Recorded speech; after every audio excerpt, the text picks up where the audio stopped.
ಪಂಚಮಸಾಲಿ ಮಠದಲ್ಲಿ ಲೆಕ್ಕ ಕೊಡಿ ಲಡಾಯಿಸ್ತಾ ಇದೆ. ಇಂದು ಲೆಕ್ಕ ಕೊಡೋದಕ್ಕೆ ಮುಂದಾಗಿದ್ದಾರೆ ಟ್ರಸ್ಟ್ ಸದಸ್ಯರು. ಪಂಚಮಸಾಲಿ ಮಠದಲ್ಲಿ ಲೆಕ್ಕ ಕೊಡಿ ಅಭಿಯಾನ ನಡೀತಾ ಇದೆ ಪ್ರತಿಭಟನೆಯ ರೀತಿಯಲ್ಲಿ. ಇವತ್ತು ಲೆಕ್ಕ ಕೊಡೋದಕ್ಕೆ ಟ್ರಸ್ಟ್ನ ಸದಸ್ಯರು ಮುಂದಾಗಿದ್ದಾರೆ. ಪಂಚಮಸಾಲಿ ಮಠದಲ್ಲಿ ಲೆಕ್ಕ ಕೊಡುವ ಟ್ರಸ್ಟ್ ಹರಿಹರದ ಹನಗವಾಡಿ ಗ್ರಾಮದ ಪಂಚಮಸಾಲಿ ಮಠಕ್ಕೆ ಸಂಬಂಧಪಟ್ಟ ಹಾಗೆ ಇವತ್ತು ಟ್ರಸ್ಟಿನವರು ಲೆಕ್ಕ ಕೊಡುವ ಅಭಿಯಾನಕ್ಕೆ ಸಂಬಂಧಪಟ್ಟ ಹಾಗೆ ಹರಿಹರದ ಪಂಚಮಸಾಲಿ ಪೀಠದ ವಚನಾನಂದ ಸ್ವಾಮೀಜಿ ಅವರ ಸುತ್ತ ಹೆಣೆದುಕೊಂಡಿರುವ ಲೆಕ್ಕ ಕೊಡಿ ಪ್ರಕರಣ ಮಠದ ಆಂತರಿಕ ಕಲಹ, ಹಣಕಾಸಿನ ಅವ್ಯವಹಾರದ ಆರೋಪ ಜೊತೆಗೆ ಉಚ್ಚಾಟನೆಗೂ ಕಾರಣವಾಗಿದೆ. ಮಠದಲ್ಲಿ 2008ರಿಂದ 2026ರವರೆಗಿನ ಲೆಕ್ಕವನ್ನ ಟ್ರಸ್ಟ್ನವರು ನೀಡ್ತಾರೆ. ತಿಂಗಳಿನಿಂದ ಭಕ್ತರಿಂದ ನಡೀತಾ ಇರುವ ಲೆಕ್ಕ ಕೊಡಿ ಚಳುವಳಿ ಇದು. ಇಂದು ಮಠದ ಆವರಣದಲ್ಲಿ 2 ಗುಂಪುಗಳು ಮುಖಾಮುಖಿಯಾಗತ್ತೆ. ಭದ್ರತೆಗಾಗಿ ಪೊಲೀಸರು ಸಿಬ್ಬಂದಿಯನ್ನ ನಿಯೋಜಿಸಿದ್ದಾರೆ.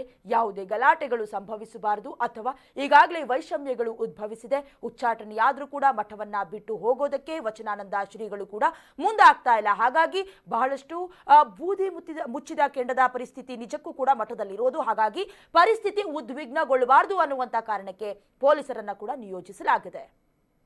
ನಮ್ಮಲ್ಲಿ ಏನಿದೆ, ಆಸ್ತಿ ಏನಿದೆ, ಎಷ್ಟು ಕಲೆಕ್ಷನ್ ಆಗಿ ಸೋಮವಾರ ಬೆಳಿಗ್ಗೆ 11 ಗಂಟೆಗೆ 2008ರಿಂದ 2026ರವರೆಗೂ ಪೈ ಟು ಪೈ ಪ್ರತಿಯೊಂದು ಲೆಕ್ಕ ಕೊಡ್ತಾ ಇದ್ದೇವೆ. ನಮ್ಮಲ್ಲಿ ಏನಿದೆ, ಆಸ್ತಿ ಏನಿದೆ, ಎಷ್ಟು ಕಲೆಕ್ಷನ್ ಆಗಿದೆ, ಯಾವ್ದಾವ್ದಕ್ಕೆ ಎಷ್ಟೆಷ್ಟು ಖರ್ಚಾಗಿದೆ, ಯಾರಿಂದ ಬಂದಿದೆ, ಪೂರ ಪ್ರತಿಯೊಂದು ಲೆಕ್ಕನೂ ನಾವು ಕೊಡ್ತಾ ಇದ್ದೇವೆ.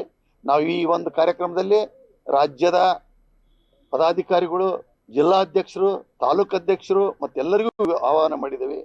ಮತ್ತು ಯಾರು ಏನು ಲೆಕ್ಕ ಕೇಳಿದ್ರಲ್ಲ ಅವ್ರಿಗೂ ಆಹ್ವಾನ ಮಾಡಿದ್ದೇವೆ. ಸ್ವಾಮೀಜಿಯವರಿಗೂ ಆಹ್ವಾನ ಮಾಡಿದ್ದೇವೆ.